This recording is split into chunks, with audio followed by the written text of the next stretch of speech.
ఈరోజు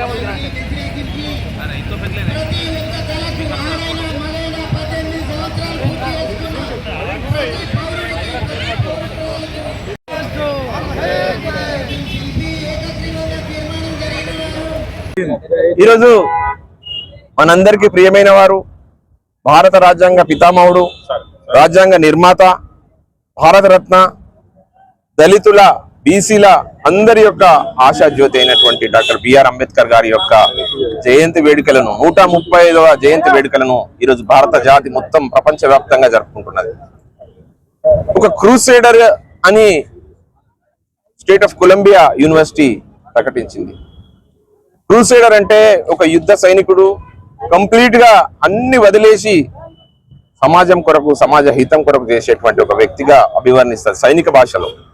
అటువంటి ఈ క్రూసేడర్ గా విద్యా వ్యాప్తిని, సమాజంలో ఉన్నటువంటి అట్టడుగు వర్గాలకు విద్యను అందించాలని, వారికి ఓటు హక్కు కలిగించాలని, అలాగే ప్రతి ఒక్కరి దాంట్లో దళితులు, అణచివేతబడినటువంటి శూద్ర జాతికి సంబంధించినటువంటి చాలా మందిని అణగదొక్కినటువంటి ఆ కాలంలో 1940s 50s లో అంతకు ముందు జరిగినటువంటి అఘాయిత్యాలు, ఘోరాలు, అట్రాసిటీస్ అన్నిటినీ కూడా దృష్టిలో పెట్టుకుని నా భరత జాతికి, నా దేశం కొరకు ఏదో వరకు సాధించాలన్న ఉద్దేశంతో భారత రాజ్యాంగాన్ని నిర్మించి దాని ప్రకారం మనకు చట్టాలను అమలు చేస్తూ, మన హక్కుల్ని పెంచుతూ, మన యొక్క ఆలోచన విధానాన్ని కూడా పెంచుతూ, అలాగే ప్రతి ఒక్కరి యొక్క జీవితాల్లో బంగారుమయం చేయాలన్న ఒక ఆలోచన విధానంతో బాబాసాహెబ్ అంబేద్కర్ గారు చేసినటువంటి కృషి అమోఘం. ఈరోజు నేనేమంటానంటే, జ్ఞానం లేని విద్య కిటికీలు లేని తలుపులు లాంటిది.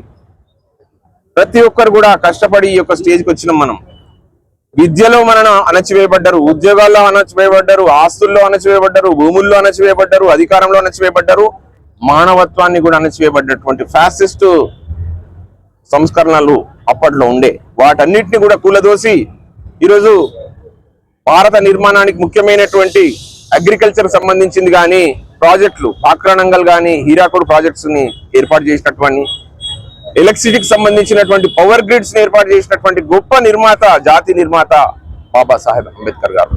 ఆయన ఏమన్నారంటే, ఓటును మీకు నేను బహుమతిగా ఇచ్చాను, వాటిని ఖచ్చితంగా మంచి వ్యక్తులకు వేసుకొని కాపాడుకుంటారో, డబ్బులకు మద్యానికి అమ్ముడుపోయి మీ యొక్క జీవితాలను నాశనం చేసుకుంటారో అది మీ ఇష్టం, మీ చేతిలో పెట్టింది అన్నారు.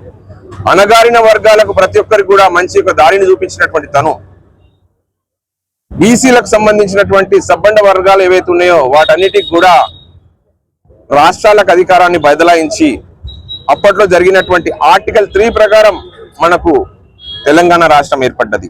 వీటన్నిటి యొక్క రూపకల్ప, అలాగే హక్కులు, మన సంబంధించినటువంటి బాధ్యతలు, మనకి ఏమేమి కావాలనో వాటన్నిటికి సంబంధించి ఈరోజు మనకి ఇంత గొప్పగా, ఇంత మంచిగా మనందరికీ అరటి పండు పెట్టినటువంటి ఆయన మహనీయులందరికీ కూడా గొప్పగా నేను వందనాలు సమర్పించుకుంటున్నాను. అలాగే ఈరోజు మనం చూస్తున్నాం, డబ్బు మూటలు పట్టుకొని వచ్చేసి ప్రతి ఒక్కరు కూడా ఓటర్లు ఏమున్నదిలే, వీళ్ళందరూ దళితులు, మైనారిటీలు, బీసీలకు పైసలు పడేస్తే అయిపోతుందనే కాలం మారింది. గతంలో జరిగినటువంటి, ఈ మధ్య కాలంలో జరిగినటువంటి స్థానిక సంస్థల ఎన్నికలు కానీ ప్రతి ఒక్కరు దాంట్లో కూడా విప్లవం స్టార్ట్ అయింది. అణచివేత మొదలైనప్పుడు విప్లవం స్టార్ట్ అవుతుంది, విప్లవం స్టార్ట్ అయినప్పుడు వారి యొక్క పోరాటం స్టార్ట్ అవుతుంది, పోరాటం స్టార్ట్ అయినప్పుడు రాజ్యాధికార దిశగా మొదలైంది. ఈ మధ్య చూస్తున్న మున్సిపాలిటీల ఎన్నికల్లో ప్రతి ఒక్కరు కూడా ఎవరైతే అణచివేయబడ్డారో వారందరూ కూడా పైకి లేచిండ్రు. డబ్బు మూటలు పట్టుకుని వచ్చిన వాళ్ళను తిరుగు ప్రయాణం పంపించారు. జనం చాలా తెలివైన వాళ్ళు, చైతన్యవంతులైనరు. ఇదంతా బాబాసాహెబ్ అంబేద్కర్ గారి యొక్క సృష్టి, ఆయన చేసినటువంటి నిర్మాణ ఫలితమే. మనమందరం కూడా ఈ యొక్క బీసీ, ఎస్సీ, ఎస్టీ, మైనారిటీలకు సంబంధించినటువంటి జాతి నిర్మాణం చేసుకోవాలా. 100% ఉన్నటువంటి మనమందరం కూడా మన వృత్తుల మీదనే ఆధారపడి, ధర్మం మీదనే ఆధారపడి, మనకు అన్యాయమైన డబ్బు వద్దని చెప్పి మనం అలాగే కూర్చుంటున్నాం. 10% ఉన్నటువంటి పెత్తందారి వ్యవస్థలందరూ కూడా ఈరోజు రాజ్యం వెళ్ళడానికి వారి యొక్క మన దగ్గర ఉన్నటువంటి ఏవైతే ఉన్నాయో ఆయువు పట్లన్నింటినీ కూడా వాళ్ళ దగ్గర పెట్టుకుంటున్నారు. కారణం మన లోపల ఉన్నటువంటి అలసత్వమే. మన మంచోళ్ళం, మనమందరం కూడా మంచి కోరుకుంటాం. ఆ మంచితనం ఎప్పటికి కూడా మంచిది కాదు. అది సత్యయుగము, ధర్మయుగము, లేదంటే ద్వాపర యుగము, త్రేతాయుగంలో కంప్లీట్ అయిపోయింది. ఇప్పుడు కలియుగంలో ఖచ్చితంగా మనం పోరాడితే గానీ సాధించలేము.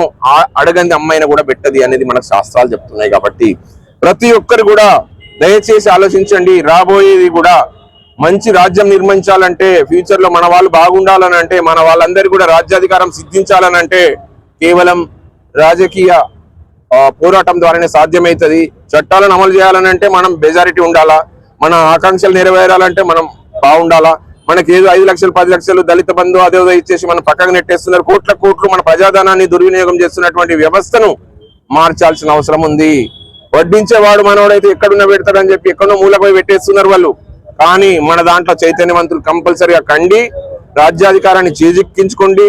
ఖచ్చితంగా మనం ధర్మానికి కట్టుబడి ఉంటాం, నైతిక విలువలకు కట్టుబడి ఉంటాం, న్యాయానికి కట్టుబడి ఉంటాం. కాబట్టి తప్పనిసరిగా మనం అందరం కూడా ఈ పోరాటాన్ని ఆయన స్ఫూర్తిగా తీసుకొని, ఆయన ఇచ్చినటువంటి అస్త్రశస్త్రాలను అన్నింటినీ కూడా ఉపయోగించుకొని రాబోయే తరాలను గట్టిగా చేయడానికి ముందుకు రండి. అలాగే ఎవరైతే కొంతమంది ఉన్నారో ఈరోజు కేవలం ఓన్లీ ఫోటోలకు దండలేసి మమ అనిపించి వాళ్ళ ఓట్లను దండుకోవాలని చూస్తున్నారో వాళ్ళకి గట్టిగా బుద్ధి చెప్పండి. అవకాశవాద రాజకీయాలను గట్టిగా తొక్కండి. అలాగే వారి యొక్క మనస్తత్వాన్ని తెలుసుకోండి. కేవలం ఓట్ల కోసం వచ్చినటువంటి వ్యక్తులందరినీ కూడా సైలెంట్ గా స్మార్ట్ గా పక్కకు పెట్టండి. వారిచ్చే డబ్బులకు లొంగిపోవద్దు, వాళ్ళు ఇచ్చే తాయిలాలకు లొంగిపోవద్దు. వాళ్ళు భుజమే చేతేగానే నేను పెద్ద ఏది ఒక సెలబ్రిటీతో దిగిన అనేటువంటి కానీ మన గేట్లకు కూడా టచ్ చేయని అటువంటి నాయకులు మనకు అవసరం లేదు.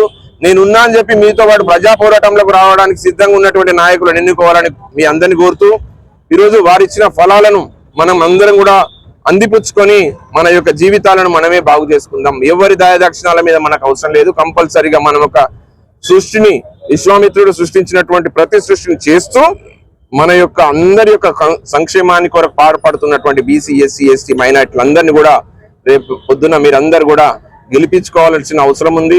దాని ద్వారానే ఆయన కలలుగన్న రాజ్యాంగం, ఆయన కలలుగన్న ప్రజాస్వామ్యం పరిడవిల్లుతున్న అందరికి చెప్తూ, ఇక్కడికి వచ్చినటువంటి అన్నదమ్ములందరూ సురేష్ అన్న, ముత్తన్న, రమణన్న, రాంప్రసాద్ అన్న, నారగూడన్న, గిరి గారు, వినోద్ గారు, విజయ్ అగర్వాల్ గారు, గంగామోహన్ గారు, రామచంద్రన్ అన్న, అలాగే ఇక్కడ ఉన్నటువంటి పెద్దలందరూ కూడా ఆయన సాక్షిగా మేమందరం కూడా ప్రమాణం చేస్తున్నాం. మా ధర్మాన్ని, మా ప్రజాస్వామ్యాన్ని, మా రాజ్యాంగాన్ని మేము ఖచ్చితంగా రక్షించుకున్నాం. Thank you so much.